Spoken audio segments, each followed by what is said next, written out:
हम लोगों ने जो देखा था यार, दैट वाज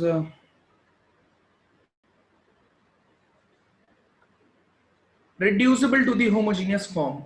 ठीक है, तो अब हम लोग जो कर रहे हैं वो नेक्स्ट पे जा रहे हैं, डिफरेंशियल इक्वेशन में ही। नेक्स्ट हेडिंग लिखिए, एग्जैक्ट डिफरेंशियल इक्वेशंस। क्या बोल रहा है कौन?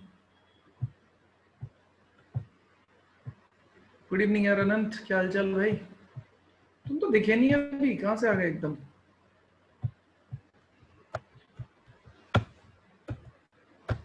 चलिए हेडिंग लिखिए,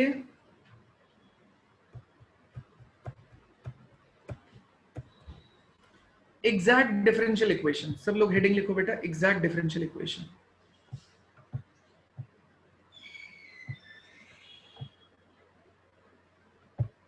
अच्छा चलो कोई बात नहीं, हो जाएंगे पेपर यार, पेपर तो चलते रहते हैं। अभी इंजीनियरिंग में तुमको जाके बहुत पेपर लिखना है। चलो भाई, एग्जैक्ट डिफरेंशियल इक्वेशन यहां से शुरू करते हैं। तो क्या होता है एग्जैक्ट डिफरेंशियल इक्वेशन यार? मैंने कल आपको एक इसका एग्जाम्पल दिया था। कैसा था एग्जाम्पल? वो देखो यहाँ पे मैंने बताया था आपको कि जब आप एग्जैक्ट डिफरेंशियल इक्वेशन यूज करते हैं, पर्टिकुलरली इस केस में जब आप एग्जैक्ट डिफरेंशियल यूज करेंगे तो होगा क्या ना, देखो ये x dy plus y dx, इसको आप क्या लिख पाएंगे? d of x y. ठीक है, और इसका इंटीग्रेशन करेंगे तो ये d इंटीग्रेशन को हटा देगा, ये आंसर आ जाएगा आपका। इस तरीके से हम लोग मूव किया था। ठीक है, आ जाते हैं अगले वाले पार्ट पे सीधा सीधा। तो अब कैसे एग्जैक्ट डिफरेंशियल्स का यूज किया जाएगा, क्या किया जाएगा, ये थ्योरी पार्ट में कुछ भी नहीं रखा है, सब कुछ जो भी है वो यहां पे है। ठीक है, तो एग्जैक्ट डिफरेंशियल इक्वेशंस का क्या करना है, कैसे करना है, वो आ जाता है यहां पे। सारी की सारी चीजें यहां से लेते हैं कि बेटा एग्जैक्ट डिफरेंशियल इक्वेशन आइडेंटिफाई करने का तरीका क्या। हमको आइडेंटिफाई नहीं करनी यार, हमें तो पता है एग्जैक्ट डिफरेंशियल किस तरीके का होगा और कहां लगेगा। ठीक है, आइडेंटिफाई करने का तरीका तो पार्शियल डिफरेंशिएशन है। एक्सप्रेशन दे रखा होगा आपको, उसका partial differentiation with respect to x and partial differentiation with respect to y, ये जो लिया गया है यहाँ पे, ये दिया गया है आपके पास। अगर दिखा है तो मैं बताऊंगा कि कैसे एग्जैक्ट डिफरेंशियल इक्वेशंस आइडेंटिफाई करते हैं। तो जैसे लीनियर डिफरेंशियल इक्वेशंस का फॉर्मेट है आपके पास में, m plus capital n times of ये है dy बाई dx, ये 1 डिग्री डिफरेंशियल इक्वेशंस है यार, है ना? तो ये 1 डिग्री डिफरेंशियल इक्वेशन है, 1 ऑर्डर 1 डिग्री डिफरेंशियल इक्वेशंस है। तो इसमें m is a function of x और y, n भी एक फंक्शन ऑफ x और y हो सकता है। ठीक है, तो दोनों ही फंक्शन एक्स वाई के। तो उसने बोला आप पार्शियल डिफरेंशिएशन करो with respect to x m का, आप पार्शियल डिफरेंशिएशन करो विद रिस्पेक्ट टू एक वाई एन का, और इन दोनों को आप देख लो यार कि अगर ये दोनों बराबर आ जा रहे हैं। अब आप बोल रहे हो सर इसमें y लिखा है इसमें x लिखा है, उससे कोई फर्क नहीं पड़ता, आप इसका x करो इसका y करो, ये y करो ये x करो, कोई दिक्कत नहीं है यार। ठीक है, आप करेंगे तो दोनों बराबर आ जाने चाहिए, बस इतना सा टास्क अपने को करना होता है। ठीक है, तो ये तो आइडेंटिफाई करने का तरीका है, लेकिन आपको ये इससे आइडेंटिफाई करने की रिक्वायरमेंट कभी भी नहीं पड़ेगी। हम आइडेंटिफाई किससे करेंगे? हम आइडेंटिफाई करेंगे यहां से। ठीक है, इस टाइप की फॉर्म्स बनाएंगे, कुछ क्वेश्चंस लेंगे, उस क्वेश्चंस पे ज्यादा कवर हो जाएगा। तो हाँ, ये याद करना रहेगा, लेकिन इसे याद करने का तरीका समझा रहा हूं मैं यहाँ पे कैसे। तो कुछ फॉर्मेट है जो आपको डायरेक्टली याद रखने पड़ेंगे, कुछ फॉर्म्स है जैसे d ऑफ एक्स वाई। अगर आप इसको इसका डिफरेंशिएशन निकालेंगे, x एज इट इज रहेगा dy, y as it is रहेगा dx। अब आप बोलेंगे सर किसके रिस्पेक्ट में निकाला गया? तो किसी के रिस्पेक्ट में नहीं निकाला जा रहा है यार, ये किसी के रिस्पेक्ट में नहीं निकाला जा रहा है, सीधा निकाला जा रहा है। x as it is dy, y as it is dx, ऐसे ही चल रहा है ये पूरा का पूरा प्रोसेस। ठीक है, इसी तरीके से ये d का मतलब ही डिफरेंशिएशन होता है। जब हम उसके नीचे dx लगा देते हैं या dy लगा देते हैं तो x या y के रिस्पेक्ट में डिफरेंशिएशन हो जाता है। अब इस केस में देखो, y को एज इट इज x का करेंगे dx, x को एज इट इज y का करेंगे dy अपॉन ये y का कितना हो जाएगा बेटा y स्क्वायर। तो पहला दूसरा, ठीक है। तो देखो ये एक्सप्रेशन आ जाएगा तो हम हमेशा उसको कन्वर्ट करके इसमें लिखना चाहेंगे, ये एक्सप्रेशन आ जाएगा तो हम हमेशा उसे कन्वर्ट करके इसमें लिखना चाहेंगे, क्योंकि इसका डायरेक्ट इंटीग्रेशन कैलकुलेट किया जा सकता है। इसी तरीके से थर्ड वाले पार्ट को देखो यार, dx square plus Y square. मैं हमेशा आपको यही एडवाइस दूंगा कि आप इसे राइट साइड से याद कीजिए, आपको लेफ्ट साइड याद करने की रिक्वायरमेंट नहीं पड़ेगी, राइट साइड से याद कीजिए। आपको हमेशा एक्सपेक्टेशन रहेगा कि मतलब इसका आंसर किस फॉर्म में आ रहा है। देखो एक्स स्क्वायर का कितना हो जाएगा, एक्स स्क्वायर का 2x dx, वाई स्क्वायर का हो जाएगा 2y dy। ठीक है, ये थर्ड पोर्शन हो जाएगा। ऐसे ही फोर्थ पोर्शन के बारे में बात करेंगे तो D of L N Y by X. तो L N Y by x का कितना हो जाएगा, 1 ये आ जाएगा y बाय एक्स। फिर y बाय एक्स का कितना हो जाएगा, x as it is dy minus y as it is dx upon में कितना हो जाएगा आपके पास में x का स्क्वायर। ठीक है, आप इसे कैंसिल करेंगे तो ये वाला पार्ट इससे कैंसिल हो जाएगा, ये यहां पे कितना आ जाएगा x dy minus y dx upon में कितना आ जाएगा आपके पास में xy। ठीक है, ये d of L n y by x का फंडा चल रहा है। तो बताइए यहां तक किसी को दिक्कत है तो बताइए। ये दोनों जो लास्ट वाले हैं ना, ये E वाला F वाला, ये दोनों फटाफट मुझे आप प्रूफ करके दिखाएंगे अभी, जल्दी जल्दी। बोलो बोलो बोलो। अरे मैं ये बोल रहा हूँ, जैसे आपने कल मुझे बताया था, ये किसके रिस्पेक्ट में कर रहे हैं वैसे मुझे बता दो। यही तो बोल रहा हूं, ये डी का मतलब डिफरेंशिएशन होता है, डिफरेंशियल कोफिशिएंट्स होता है। रिस्पेक्ट में अभी ये किसी के नहीं हो रहा, रिस्पेक्ट में तो जब होगा तो ये एक्स के रिस्पेक्ट में होगा या वाई के ठीक रिस्पेक्ट है। में होगा। जैसे मान लेते हो तुमने ये एक्स वाई वाला लिया, अगर तुम इसका अभी कितना लिख रहे हो, x d y y d x. हाँ सर, ये ठीक है, अब तुमने कल को बोल दिया मैं एक्स के रिस्पेक्ट में कर रहा हूं तो नीचे dx लग जाएगा सब जगह। ठीक है सर। y के में करेंगे y लग जाएगा, z के में करेंगे z लग जाएगा। समझ गए मेरी बात? ठीक है सर। ठीक है, तो ये E वाला और F वाला राइट साइड से लेफ्ट साइड फटाक से करके दिखाइए मुझे एक बार, ट्राई कीजिए।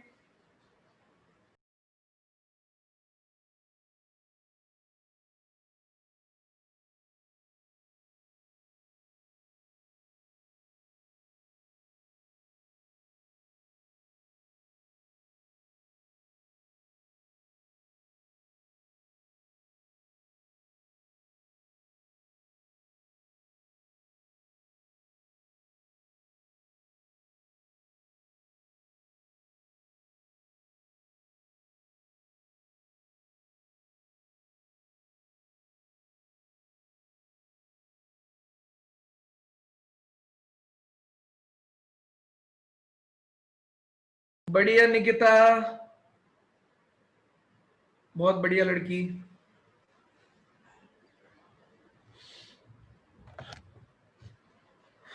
और किसने कर लिया? डन भव्या, सही है। स्नेहा हुआ, रोहन, रोहन आया क्या? सर हाँ जैसे बोलो। tan इनवर्स का है वैसे और ट्रिग्नोमेट्रिक फंक्शन का भी होता है। हाँ सबका होता है यार, लेकिन ये याद करने वाले ये अच्छे हैं जिन्हें आपको याद करना चाहिए। ठीक है सर। ठीक है,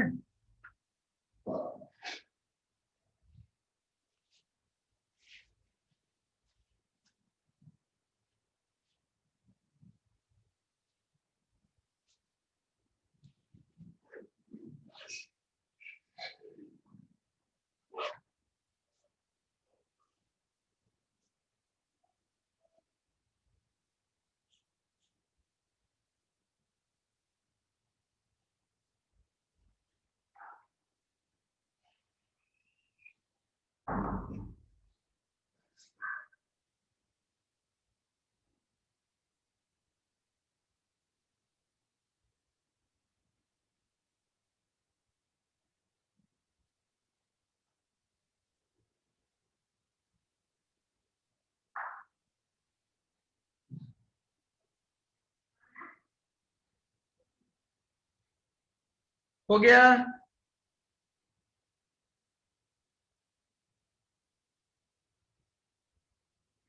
हो गया।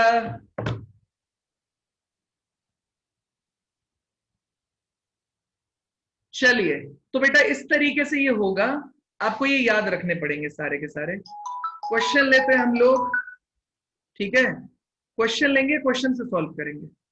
ठीक है, चलिए, तो एक क्वेश्चन लेते हैं, क्वेश्चन से काम करते हैं, कैसे इसका यूज होगा वो आपको समझ में आएगा। तो नेक्स्ट में स्लाइड ले रहा हूं यार।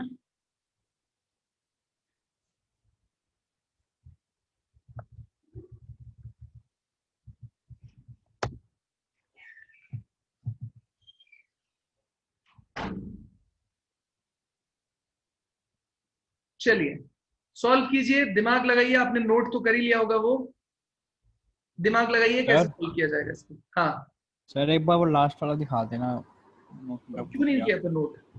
क्या सर? नोट क्यों नहीं किया था? अब मुझे दूसरी स्लाइड पे जाना पड़ेगा।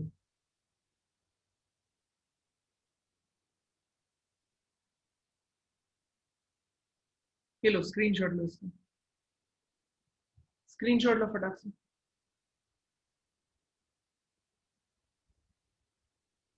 ले लिया सर, ले लिया सर। सॉल्व करो क्वेश्चन बेटा, क्वेश्चन सॉल्व करो जल्दी, थोड़ा फास्ट प्रैक्टिस करो यार क्वेश्चन सॉल्व करने की।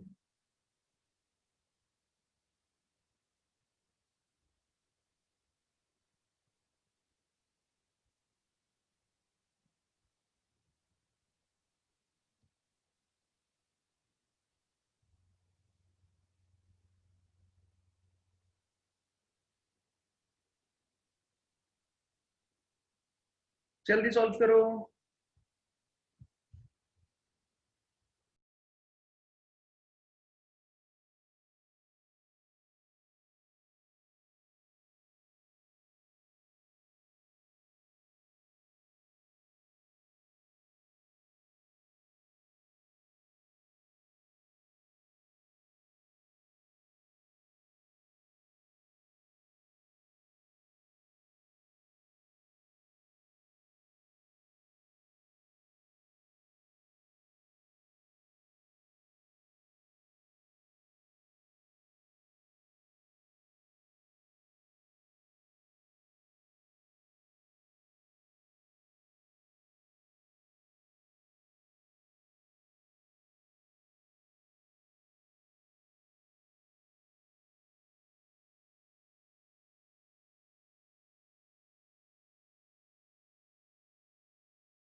हाँ भैया हो गया, हो गया ये वाला।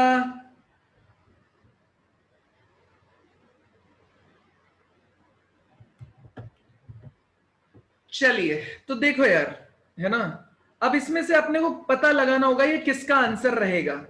अपने को सिर्फ इतना ही काम पता लगाना होता है, ठीक है। अब आप बोलोगे सर कैसे पता लगेगा, तो बोलेंगे बेटा देखो इसमें क्या क्या चल रहा है, बस उसको ध्यान से देखो। ये कितना चल रहा है, y dx x dy is equals to ये x dy minus y dx upon x square plus Y square.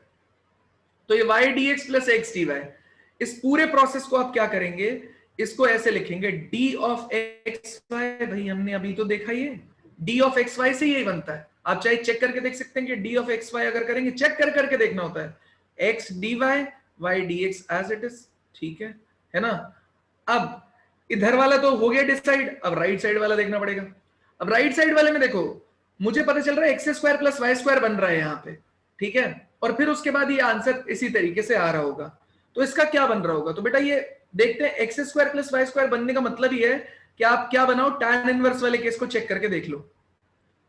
X square plus Y square इसके अलावा में आता ही नहीं है, तो ये कितना हो जाएगा, ये y बाय एक्स ले लेते हैं, x as it is dy, सही है। y by x tan inverse में, तो ये कितना हो जाएगा 1/1 प्लस y बाय एक्स उसका स्क्वायर टाइम्स ऑफ ये y बाय एक्स का कितना आ रहा था, x dy minus y dx upon में कितना आ रहा था आपके पास में x स्क्वायर। आप देखेंगे इसका एलसीएम लेंगे तो x square plus Y square upon x square को उड़ा देगा, ये बन जाएगा। मतलब मैं d of tan inverse x यहां पे भी लिख सकता हूं। बस एक बार मैंने आइडेंटिफाई कर लिया तो ये कितना आ जाएगा, x y is equal to कितना आ जाएगा, tan इनवर्स y पे x आएगा। Sorry y by x upon में कितना आ जाएगा आपके पास में,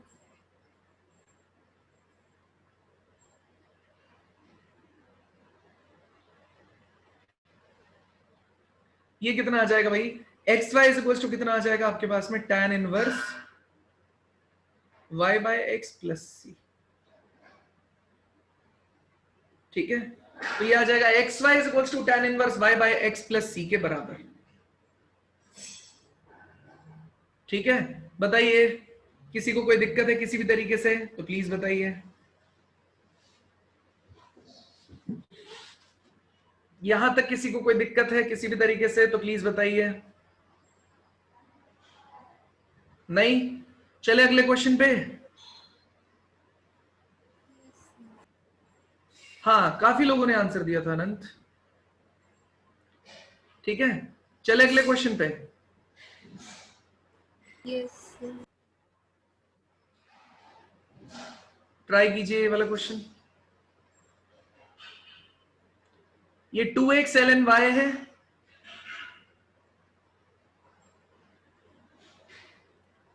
प्लस ये है x square upon y plus 3y square d y is equals to 0, ये लिखा हुआ है। अब क्वेश्चन ऐसे ही मिलेगा आपको। अब आप देख के कैसे पहचानोगे कौन सी फॉर्म का क्वेश्चन है? क्या ये वेरिएबल सेपरेबल से सॉल्व होगा? क्या ये reducible to the variable separable form से सॉल्व होगा? क्या ये होमोजीनियस से सॉल्व होगा? क्या ये reducible to the homogeneous form से सॉल्व होगा? क्या ये आपका इससे जो एग्जैक्ट डिफरेंशियल इक्वेशन से सॉल्व होगा? क्या ये reducible to exact differential equation से सॉल्व होगा? क्या ये लीनियर से होगा, रिड्यूसिबल टू लीनियर से होगा, क्या ये बर्नौलीज से होगा? नहीं पता हमको, तो हमें एक एक करके चेक करना पड़ेगा। आप सबसे पहले चेक करेंगे variable separable, reducible to the variable separable, दोनों को चेक किया, उससे हो रहा है तो ठीक है। फिर जाएंगे आप होमोजीनियस पे, होमोजीनियस से हो रहा है तो ठीक है, रिड्यूसिबल टू होमोजीनियस उससे हो रहा है तो ठीक है। फाइनली आप किस पे आ जाएंगे? इस जगह पे आ जाएंगे, कौन सा? एग्जैक्ट। फिर एग्जैक्ट में कन्वर्ट करके देखेंगे एग्जैक्ट से हो रहा है या नहीं। उसके बाद के प्रोसेस से अभी आपने सीखे नहीं है, नहीं तो आपको उनको भी चेक करना पड़ेगा। ठीक है, फटाक से सॉल्व करो जरा।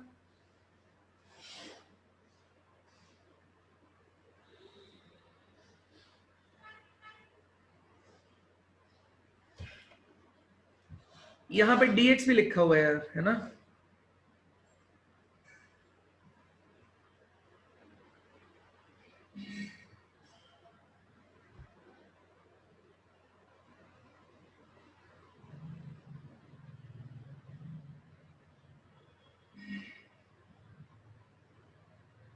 डन।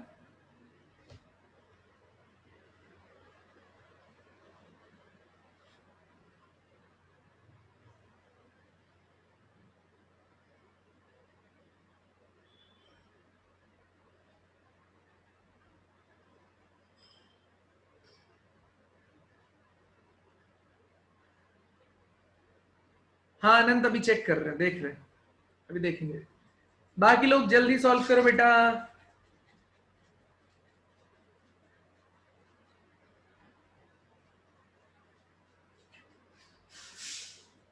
क्या कोई एग्जैक्ट डिफरेंशिएबल फॉर्म बन रही है या नहीं बन रही है? जल्दी चेक करो। क्वेश्चंस पे ही टाइम इन्वेस्ट करेंगे हम, फॉर्म देखेंगे, क्वेश्चन पे टाइम इन्वेस्ट करेंगे, तभी अपने को पूरा प्रोसेस समझ में आएगा।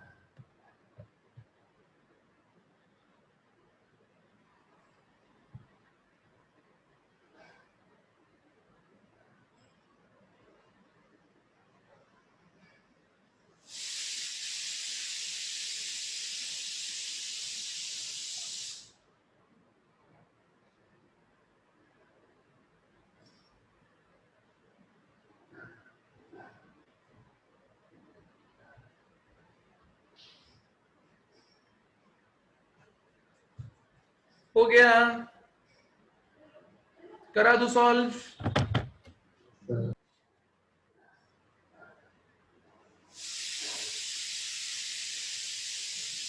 चलिए, तो ये वाले में देखो बेटा, सबसे पहले अपने को आइडेंटिफाई करना पड़ेगा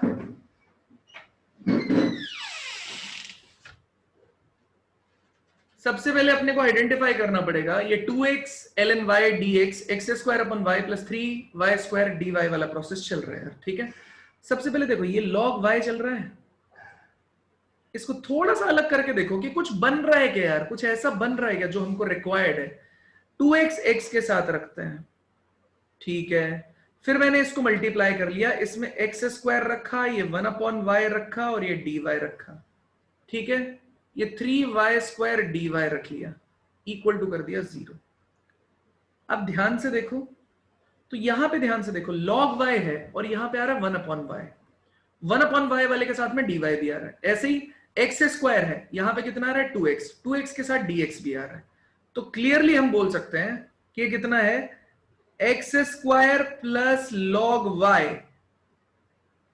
इस पे मैं d लगा सकता हूं क्या, या प्रोडक्ट यूज करेंगे, एक्स स्क्वायर प्लस नहीं प्रोडक्ट यूज करेंगे, तो ये कितना आ जाएगा d of x square ln y।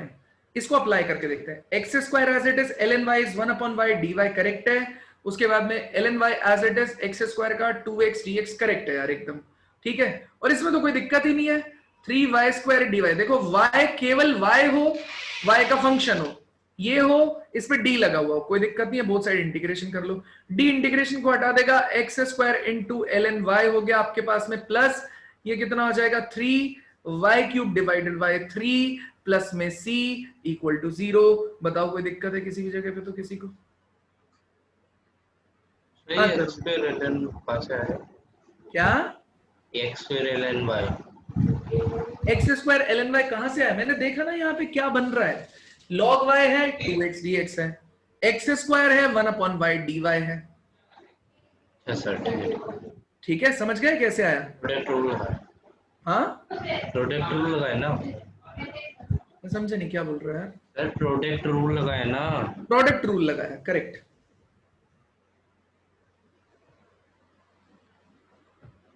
ठीक है, आ गया समझ में इतना। तो यार क्वेश्चंस की वैरायटी बिल्कुल वैसी ही रहेगी। डेफिनेट इंटीग्रेशन की शीट खत्म हो गई क्या आपकी,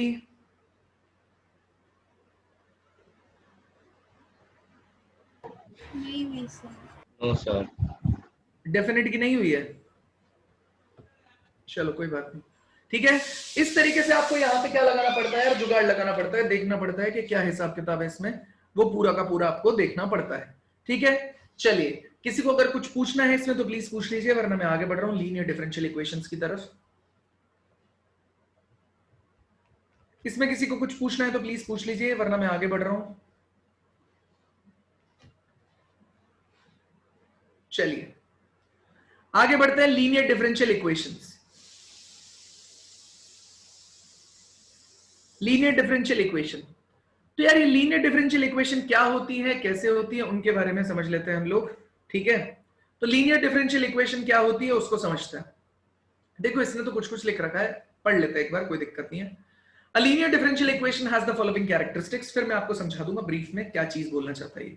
dependent variable and derivative in first degree only and are not multiplied together. Dependent variable कौन है, y, ठीक है, और उसका डेरिवेटिव dy by dx वो फर्स्ट डिग्री में होना चाहिए केवल, और वो मल्टीप्लाई नहीं होना चाहिए, मतलब y into dy by dx नहीं होना चाहिए आपका, ठीक है, मतलब dy y के साथ में नहीं आना चाहिए, पहली चीज। All the derivative should be in polynomial form, मतलब अगर आप बोल रहे हैं कि आपका चल रहा है d की पावर n से मामला, d की पावर n अपॉन dx की पावर n वाला, ठीक है, तो ये डिक्रीज होते हुए पॉलिनोमियल फॉर्म में आना चाहिए। उसके बाद में d की power n minus 1 y upon dx की पावर n, उसके बाद में d की power n minus 2 y upon dx की पावर 2 n माइनस 2, इस तरीके से डिक्रीज होते हुए पॉलिनोमियल फॉर्म बनाना चाहिए, ठीक है। मैं पूरा समझा दूंगा इसको, अभी ये जस्ट पढ़ लेते हैं इसके लिए। द ऑर्डर में be more than one, the mth order linear differential equation ये इस फॉर्म की रहेगी, ये उसके कोएफिशिएंट्स हैं, ये सारी चीजें लिखी हुई हैं। अब मैं इसका आपको सीधा ब्रीफ बता देता हूं। देखो बेटा, ये बोलना चाहता है इस फॉर्मेट की इक्वेशन अगर आपके पास में है, कैसी, dy by dx plus p times of function of x, p is a function of x, q is also a function of x। तो ये लीनियर डिफरेंशियल इक्वेशन है आपके पास में, p and q are functions of x, और अगर ऐसा लिखा हुआ है dx upon dy plus p times of x is equals to q लिखा हुआ है, तो ये भी लीनियर डिफरेंशियल इक्वेशन है। इसमें p and q are functions of x थे, इसमें ये फंक्शंस ऑफ y रहेंगे। तो ये फंक्शन ऑफ x है, ये फंक्शन ऑफ y है, ठीक है। अच्छा दूसरी चीज देखिए, ये फंक्शन ऑफ x, ये फंक्शन ऑफ y, तो सही है। अब ये पॉलिनोमियल फॉर्मेट में कैसे रहेगा? पॉलिनोमियल का कहने का मतलब है, देखो बेटा, इसमें बोला गया है कि जो भी डेरिवेटिव है वो मल्टीप्लाई नहीं होना चाहिए किसके साथ में? डिपेंडेंट वेरिएबल के साथ में। बस इतनी चीज को आपको ध्यान में रखना है। मतलब जैसे अगर मैं कल को बोलूं आपको एक्स स्क्वायर डी की power 3 d y upon d x square plus x square minus 1 times of, ये कितना आना चाहिए आपके पास में? ये आ जाएगा d square y upon d x square plus 3 times of d y by d x plus आप यहां पे चले जाएंगे एक्स की power 15 times of y is equals to 16। अगर ये होगा तो क्या ये लीनियर डिफरेंशियल इक्वेशन है क्या? करेक्ट। क्यों? देखो पॉलिनोमियल के फॉर्म में डिक्रीज हो रहा है, 3 to 1 ऐसे चल रहा है ना। दूसरा कोफिशिएंट को आप ध्यान से देखिए, इसमें कोफिशिएंट या एक्स स्क्वायर है या एक्स स्क्वायर माइनस 1 है या 3 है या x है, लेकिन y जो है वो dy बाई dx से कभी मल्टीप्लाई नहीं हो रहा है, ठीक है। तो इस वजह से उसका यही कहना, स्टार्टिंग के 2 पॉइंट्स का यही मतलब है उसका, कि पहली चीज तो डिपेंडेंट वेरिएबल और उसका डेरिवेटिव कभी भी मल्टीप्लाई नहीं होने चाहिए। दूसरा जितने भी डेरिवेटिव हैं वो पॉलिनोमियल फॉर्म में होने चाहिए। तो डिपेंडेंट वेरिएबल और उसका डेरिवेटिव कभी मल्टीप्लाई नहीं हो रहा है। देखो y कभी भी dy बाई dx से या dy से मल्टीप्लाई नहीं हो रहा है, और पॉलिनोमियल फॉर्म बन रही है यार। पॉलिनोमियल फॉर्म हमेशा ही तो होती है, डिग्रीज आपके पास में कैसी चलती है? नेचुरल होल नंबर होता है, डिग्रीज होता हुआ चलता जाता है। वही तो फॉर्म लिखी हुई है डेरिवेटिव की डिग्रीज में, ठीक है, मतलब ऑर्डर में। तो ये वाला एक्सप्रेशन है, यही उन्होंने यहां पे लिख के भेजा है, ठीक है। ये वाली चीज और ये वाली चीज ऑलमोस्ट सेम है। तो ये पूरा का पूरा ब्रीफ है आपका डिफरेंशियल इक्वेशन के ऊपर, लीनियर डिफरेंशियल इक्वेशन के ऊपर। अब ये दो टाइप की लीनियर डिफरेंशियल इक्वेशन जो है, ये अपने पास बेसिक लीनियर डिफरेंशियल इक्वेशन है। इन दोनों को सॉल्व करने का अपना प्रोसेस है, उस प्रोसेस को हम लोग देख लेते हैं, फिर डायरेक्टली क्वेश्चन में देखेंगे। फिर इसकी reducible to linear differential equation शुरू हो जाती है, उसमें 2-3 फॉर्म्स है, उसको हम अलग से देखेंगे। तो बेटा अगर लीनियर डिफरेंशियल इक्वेशन आप ऐसे आइडेंटिफाई करते हो तो इनको डायरेक्टली सॉल्व नहीं किया जा सकता, इनको इंटीग्रेटिंग फैक्टर का यूज करके सॉल्व किया जाता है। इंटीग्रेटिंग फैक्टर आप समझ लीजिए जैसे केमिस्ट्री में कैटलिस्ट काम करता है, इंटीग्रेटिंग फैक्टर वही काम करता है यहां पे। तो इंटीग्रेटिंग फैक्टर होगा e की पावर इंटीग्रेशन p dx। अगर ये y यहां पे है या dy बाई dx है तो ये p dx आएगा, ठीक है। और इस इक्वेशन का सोल्यूशन जो रहेगा वो ऐसा रहेगा, y is equals to integrating factor is equals to integration q times of integrating factor times of dx plus में c। लेकिन अगर ये डिफरेंशियल इक्वेशन है जिसमें dx अपॉन dy वाला फंडा चल रहा है, तो उसका सोल्यूशन ऐसा रहेगा, इंटीग्रेटिंग फैक्टर निकालना पड़ेगा इंटीग्रेशन p dy, क्योंकि p फंक्शन ऑफ y चल रहा है, p and q are function of y। ऐसे ही सोल्यूशन कितना हो जाएगा, x into integrating factor is equals to integration q times of, यहां पे इंटीग्रेटिंग फैक्टर को यूज कर लेंगे dy प्लस में c। अब ये क्यों आया, कैसे आया, इन चीजों के बारे में अपने को नहीं सोचना है, वैसे डायरेक्टली निकाला भी जा सकता है। इंटीग्रेटिंग फैक्टर की जगह आप ये डालिए और इसमें बाय पार्ट लगा दीजिए, तो वहां से ये निकाला जा सकता है, लेकिन हम उन चीजों में अभी नहीं पढ़ना चाहते। हमारा तो सीधा है, अपने को ये एक्सप्रेशन है तो ये सोल्यूशन यूज करना है, ये एक्सप्रेशन है तो ये सोल्यूशन यूज करना है। इसके बाद क्वेश्चन में कैसे एप्लीकेबल होगा उसकी तरफ हम लोग चलते हैं। बताइए किसी को कोई डाउट है किसी भी तरीके से तो प्लीज पूछिए, अदरवाइज क्वेश्चन की तरफ मूव करते हैं।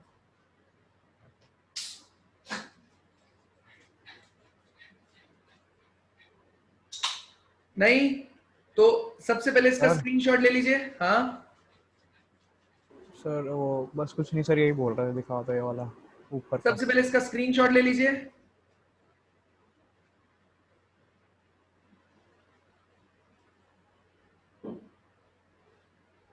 उसके बाद इसका स्क्रीनशॉट ले लीजिए।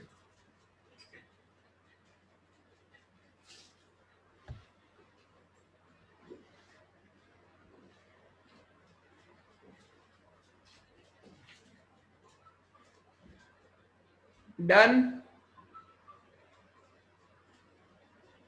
डन। चलिए ये सब कुछ मैंने एक्सप्लेन कर दिया आपको, यहां पे ये जो कुछ लिखा हुआ है इसमें एक्सप्लेन कर दिया है। आप इसका स्क्रीनशॉट ले लीजिए, इसे पढ़ के देख लीजिएगा।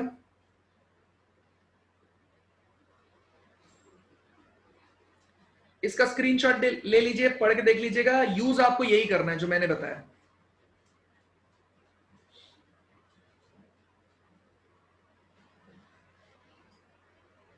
सॉल्व कीजिए क्वेश्चन।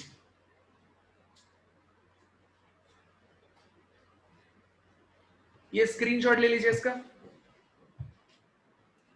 अगर किसी ने नहीं लिया हो तो स्क्रीनशॉट ले लीजिए।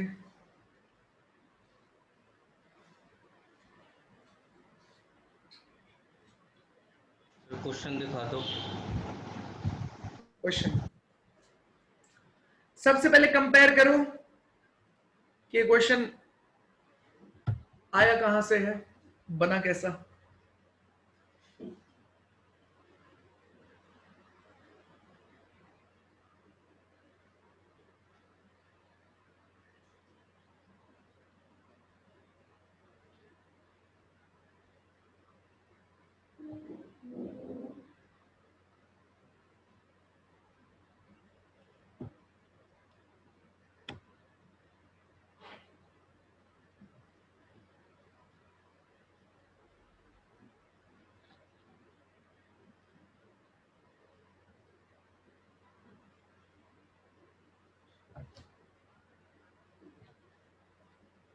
देखिए, जिसको समझ नहीं आया उनके लिए बता रहा हूं। देखो, dy by d x plus p times of y is equal to q दिया गया है। p कितना है, 3x स्क्वायर अपॉन 1 प्लस, देखिए x क्यूब चल रहा है, और q आपके पास कितना चल रहा है, ये sine square x upon 1 plus x का क्यूब चल रहा है। तो अब यहां पे ध्यान से देखिए, p की वैल्यू ये है, q की वैल्यू ये है, तो ये फंक्शन ऑफ x हो गया, ये भी फंक्शन ऑफ x हो गया आपका। ठीक है, तो बस अप्लाई करना इंटीग्रेटिंग फैक्टर, कोई बात नहीं। तो इंटीग्रेटिंग फैक्टर कितना है आपके पास में, e की पावर इंटीग्रेशन p dx, तो ये हो जाएगा 3x square upon 1 plus x का क्यूब, तो e की पावर 1 प्लस x क्यूब, इसका इंटीग्रेशन आपको निकालना है। देखो ना, 1 प्लस x क्यूब, उसका डेरिवेटिव तो ऊपर रखा हुआ है, तो सीधा सा फंडा आंसर कितना आ जाएगा, log 1 प्लस x का क्यूब बेस में e। एक प्रॉपर्टी है यार लॉग की, आपने, मैंने एक्सपोनेंशियल में भी आपको बताया, लॉग अगर यहां पे a लिखा हुआ है, बेस में a चल रहा है, b चल रहा है, तो आप इन दोनों को रिप्लेस कर सकते हैं। तो b log a base a, इसको आप 1 लिखेंगे, तो b की पावर 1, आंसर आ जाएगा b। मतलब इन दोनों को मैं इंटरचेंज कर सकता हूं, तो ये आ जाएगा 1 प्लस x का cube log e base e 1 हो जाएगा। मतलब ये इंटीग्रेटिंग फैक्टर जो है ना बेटा, ये कितना आ जाएगा आपके पास में, 1 प्लस एक्स का क्यूब आ जाएगा। तो इंटीग्रेटिंग फैक्टर आ गया 1 प्लस एक्स का क्यूब। अब आंसर कैसा आना चाहिए था, y into integrating factor is equal to integration q times of integrating factor plus में कितना आना चाहिए था, c। इंटीग्रेटिंग फैक्टर है 1 प्लस एक्स क्यूब, और ये कितना चल रहा है, q कितना है, sine square x upon 1 plus x cube, तो y इंटू इंटीग्रेटिंग फैक्टर ये कितना है, 1 plus x cube is equal to integration, ये आ गया sine square x upon 1 plus x का क्यूब इंटू 1 प्लस एक्स का क्यूब।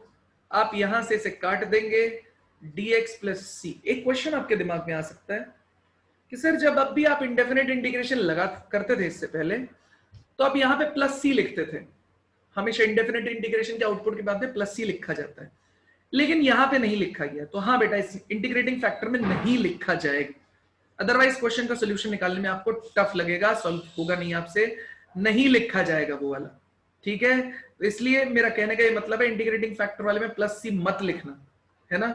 यहां पे देखो, फिर ये कट गया, आंसर कितना रह गया, 1 into y into 1 plus x cube is equal to, sine square x को चेंज करना आता है, साइन स्क्वायर एक्स को उसके हिसाब से सॉल्व कर लेंगे यार। साइन स्क्वायर एक्स को किसके हिसाब से सॉल्व करेंगे, cos 2x वाला फॉर्मूला है ना, इंटरचेंज होगा तो 2 साइन स्क्वायर एक्स कितना हो जाएगा, 1 माइनस cos 2x, ये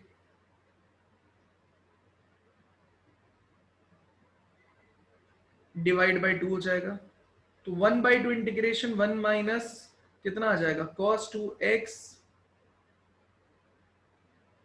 dx प्लस सी, तो ये हो जाएगा y times of 1 plus x का cube is equals to 1/2 times of x हो गया, ये कितना आ जाएगा, -1/2, cos 2x का क्या मतलब है यार? cos का इंटीग्रेशन कितना आता है? sin 2x, और ये 2x की वजह से कितना आ जाएगा? 1/2 प्लस में कितना आ जाएगा? c। ये आपका आंसर है यार।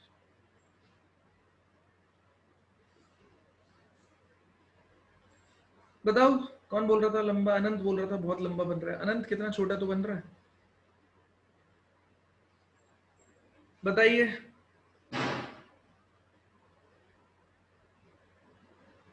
भव्य क्या बोल रहे हो? सर आपने वो सी वाला एक पार्ट बताया था ना कि हाँ, ऊपर ई के ऊपर सी क्यों नहीं आएगा?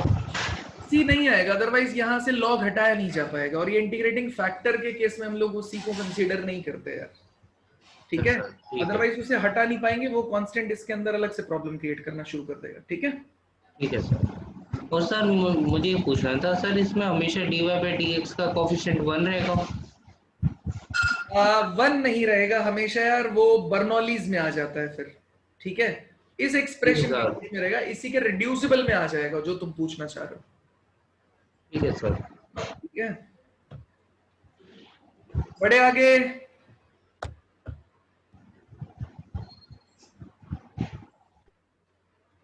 नोट हो गया यहां तक?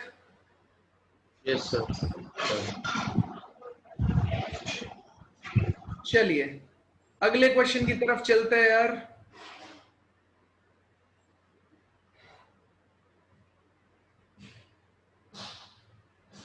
सॉल्व करो क्वेश्चन।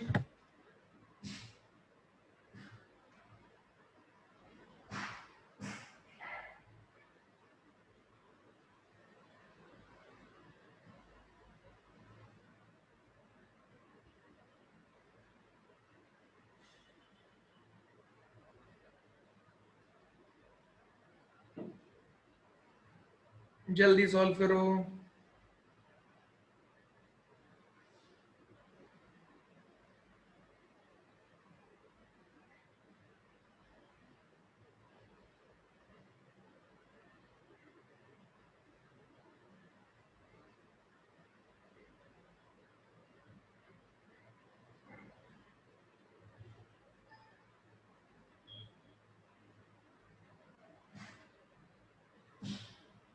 डन।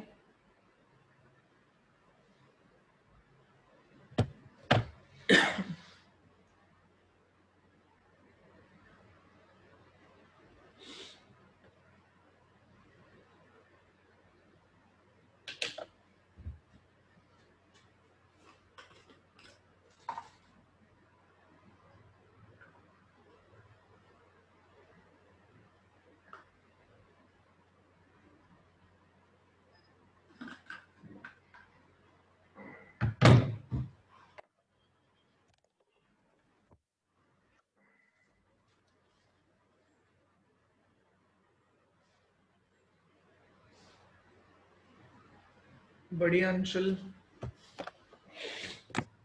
सही है भव्य। अनंत अभी आंसर देख ही लेना बेटा। x ln x,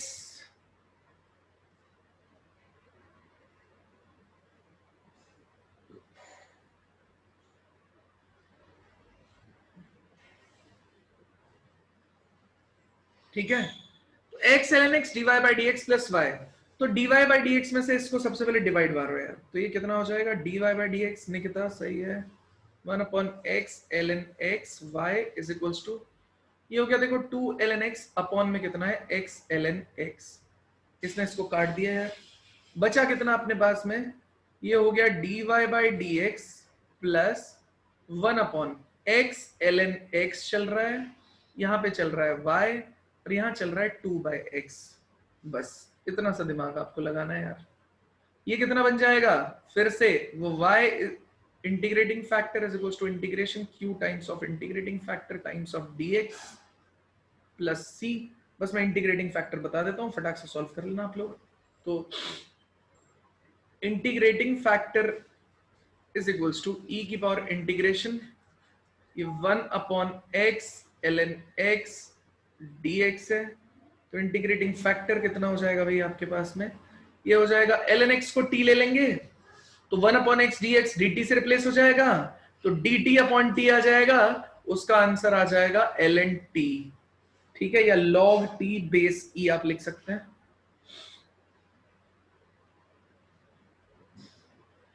इन दोनों को रिप्लेस कर लेंगे तो इंटीग्रेटिंग फैक्टर कितना आ जाएगा, t log e base e, तो t की पावर 1 हो जाएगा। बस सीधा सीधा यहां पे कितना आ जाएगा, t कितना माना था आपने ln x, तो बस वही रख दो, y into ln x is equal to integration, q की वैल्यू कितना है 2 upon x into ln x dx plus c, तो ln x को फिर से t ले लो,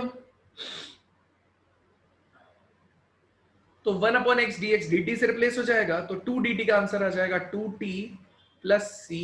यहां से देखेंगे तो y into L N X is equal to 2 into T, किसको अज्यूम किया था, एल एन एक्स को। सर टी स्क्वायर नहीं आएगा?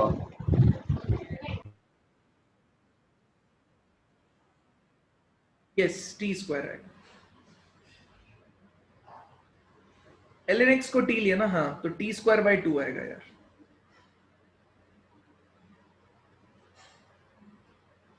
ठीक है, तो ये कट जाएगा, तो y ln x is equal to कितना हो जाएगा, ln x का स्क्वायर प्लस c।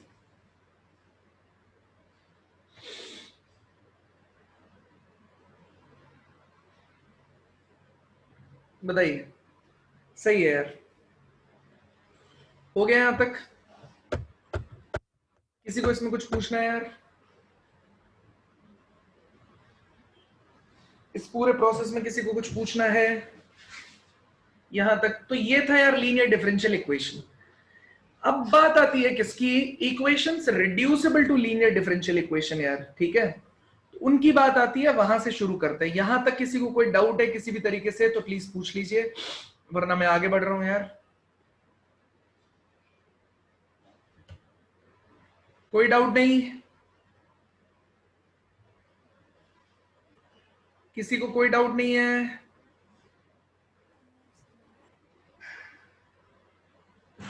चलिए आगे बढ़ते हैं यार अगले पार्ट पे। नेक्स्ट है इक्वेशन रिड्यूसिबल टू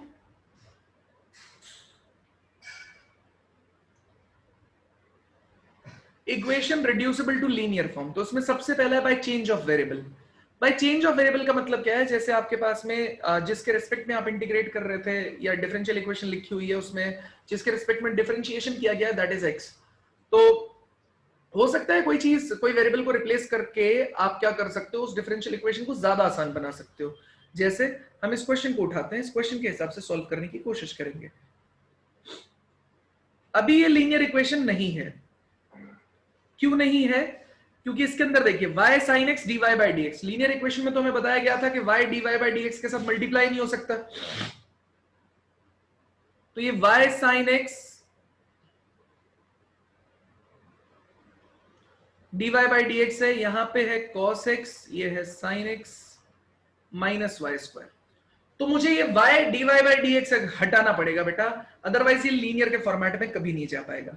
तो मैं लेट कर लूंगा कितना y स्क्वायर, उसको किसके बराबर रख दूंगा, t के बराबर। तो 2y dy by dx is equal to कितने के बराबर रख दिया जाएगा, dt by dx के बराबर। और ये मल्टीप्लीकेशन में, अंदर भी नहीं है, cos x के मल्टीप्लीकेशन में, बस रीसब्स्टिट्यूट कर देते हैं। 2y dy by dx is 1/2 sin x, ये dt बाय कितना हो गया dx, ये इसको इधर उठा के ले आते हैं तो माइनस कितना हो जाएगा आपके पास में, ये तो x वाली फॉर्म है, ये y स्क्वायर वाला, y स्क्वायर को तो t बना चुके हैं हम लोग, तो इधर जाएगा तो ये पॉजिटिव हो जाएगा, plus times of cos x into t, और ये कितना है cos x into sin x। ठीक है, यहां से देखिए जो 1/2 है इसे आप मल्टीप्लाई कर देंगे तो यहां 2 आ जाएगा, यहां भी 2 आ जाएगा। ठीक है, साइन से डिवाइड कर दीजिए तो ये आ जाएगा dx प्लस 2 इंटू ये आ जाएगा आपके पास में cot x t is equals to, यहां साइन से करेंगे तो 2 cos x बन जाएगा। तो बताइए इस पूरे प्रोसेस में फिर से देख लेता हूं कोई मिस्टेक ना हो, ये t हो जाएगा, ये y dy by dx आ जाएगा dt 1/2 dt by dx। ठीक है, 2 से मल्टीप्लाई कर देंगे तो ये कितना आ जाएगा 2 cos x t is equals to 2 cos x sin x, correct है, डिवाइड करते हैं, हो गया काम। बस अब तो इंटीग्रेटिंग फैक्टर निकालना है, तो बस इंटीग्रेटिंग फैक्टर कैलकुलेट कर लो। मैं सॉल्यूशन अभी दिखा दूंगा आपको। ये कितना आ जाएगा, e की पावर इंटीग्रेशन। अब e की पावर इंटीग्रेशन कितना आ जाएगा, cot x dx, ठीक है। तो यहां से इंटीग्रेटिंग फैक्टर निकल जाएगा। बस ये कितना, ये p है और ये q जैसा बन रहा है, तो y into integrating factor is equals to integration, ये q कितना है 2 cos x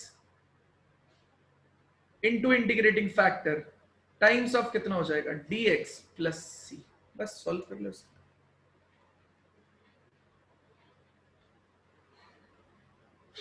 बताइए कोई दिक्कत है किसी को किसी भी तरीके से, तो प्लीज बताइए।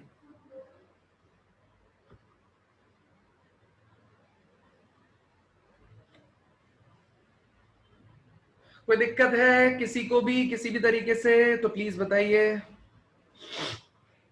ये cos xt है या cos x into t है? cos x इंटू टी है ना यार, अलग अलग है ना, ये t है और ये cos x था। नहीं सर, ये नीचे ये ऐसे लग रहा है cos, ठीक है सर।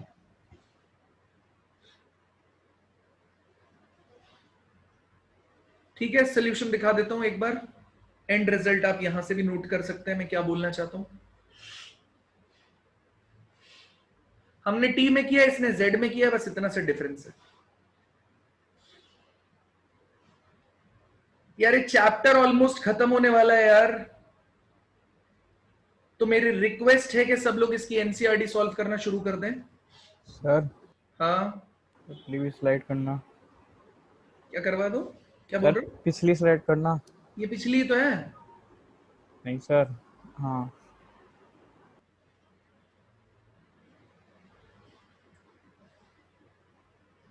भव्य क्वेश्चन ही तो था इस पे। सर एक और करवा दो ताकि।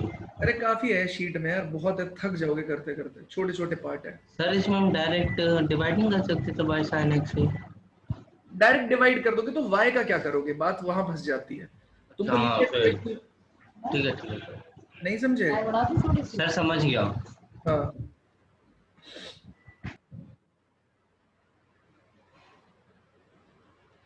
बड़े आगे बर्नौली की तरफ चले। ये सोल्यूशन है इसका बेटा, इसका स्क्रीनशॉट ले लो जरूर। डिफरेंशियल के नोट्स अपलोड किए क्या मैंने? हाँ सर। ठीक है, मैं डिफरेंशियल की आज कर देता हूँ। सर हाँ, सर नोट तो करने दो, पिछला कर दो, मतलब पिछली साइड कर दो।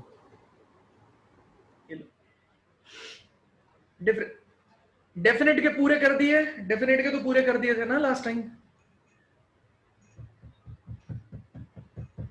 सर एरिया वाले रह रहे हैं बस। एरिया वाले रह रहे, ठीक है, एरिया और डिफरेंशियल के मैं कर देता हूँ आज।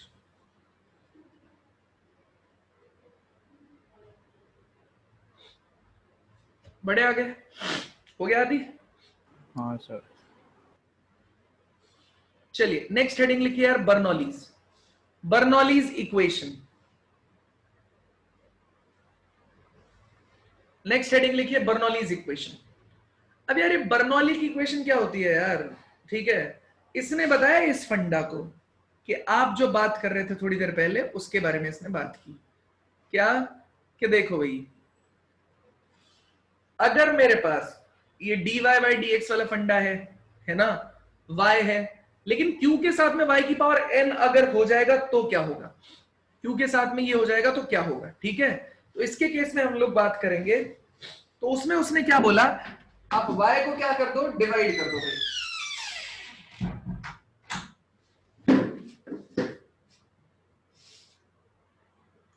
अब y को क्या कर दो, डिवाइड कर दो, ठीक है। कौन से y को, ये y की पावर n को, तो आप डिवाइड कर दीजिए, कितना आ गया,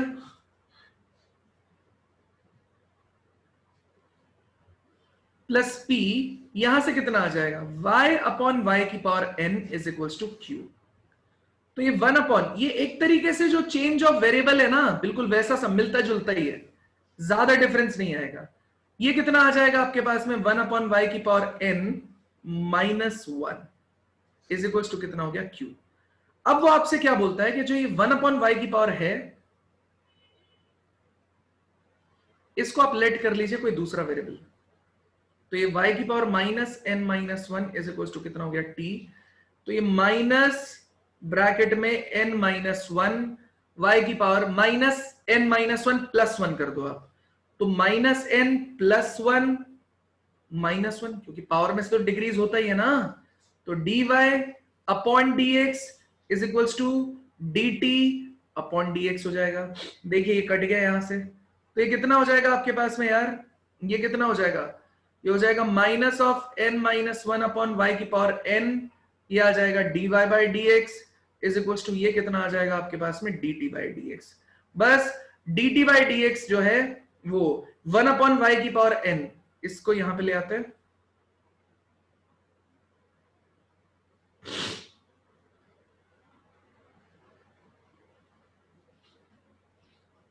ठीक है, 1 अपॉन वाई की power n dy by dx को रिप्लेस कर दो सीधा,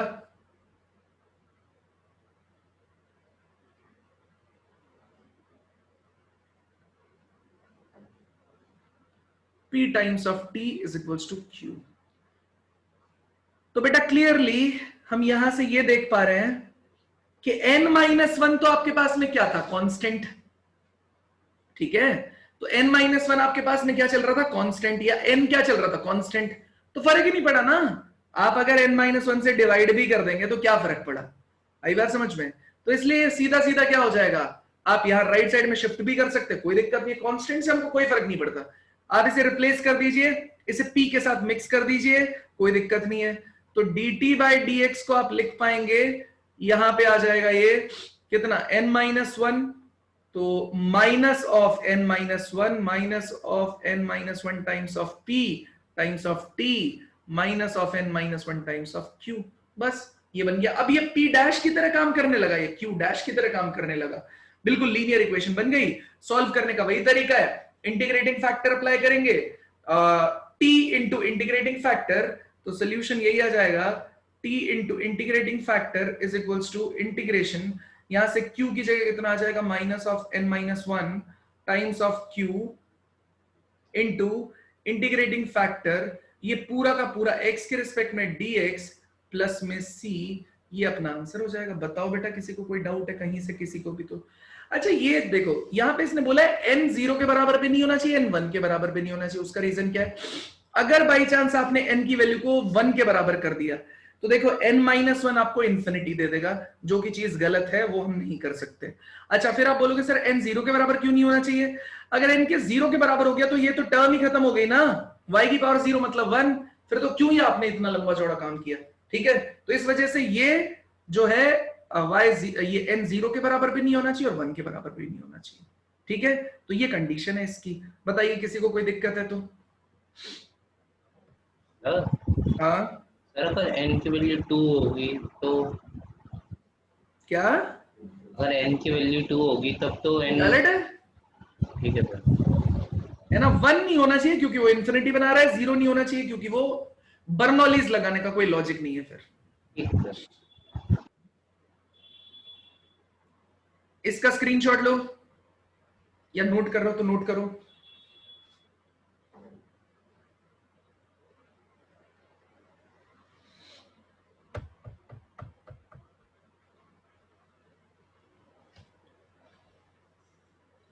बड़े ले लिया स्क्रीनशॉट,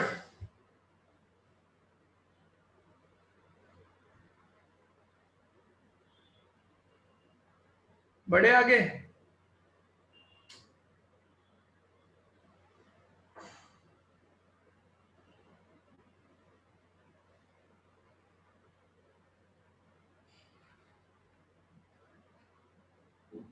सॉल्व करो क्वेश्चन। ये dy by d x minus y by x is equals to y square by x square, ये है फॉर्म।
डन।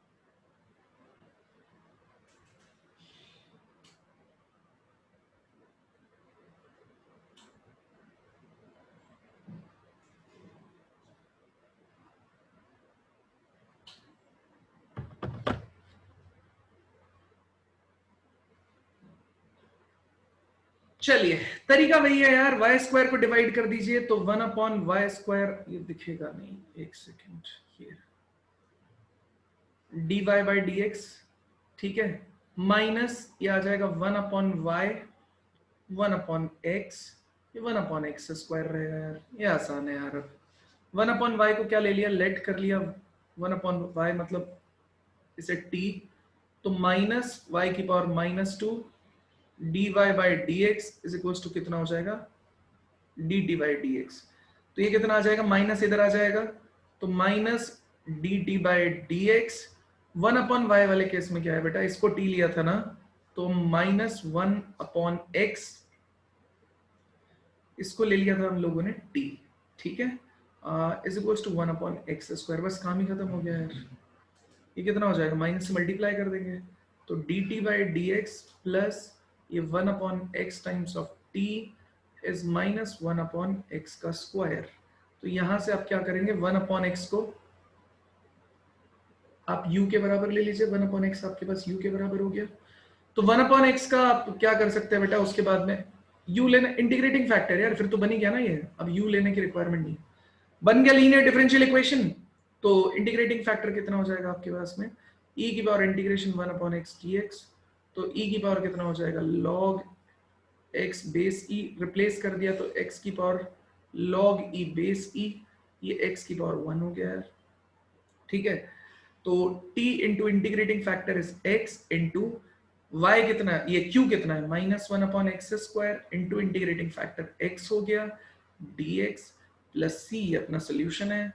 तो यहां से आप देखेंगे एक पावर उड़ा दिया इसने, तो t into x is equals to -1/x हो जाएगा, तो माइनस तो रहेगा log x base e plus c रहेगा, और t की वैल्यू कितना चल रहा है, t की वैल्यू कितना चल रहा है यार, 1/y, तो सीधा सीधा 1/y यहाँ पे डाल देंगे, तो आंसर आ जाएगा x/y is equals to minus में log x base e plus c। बताइए, शुरू से लेकर एंड तक कोई डाउट है किसी को भी यहाँ तक, तो प्लीज बताइए।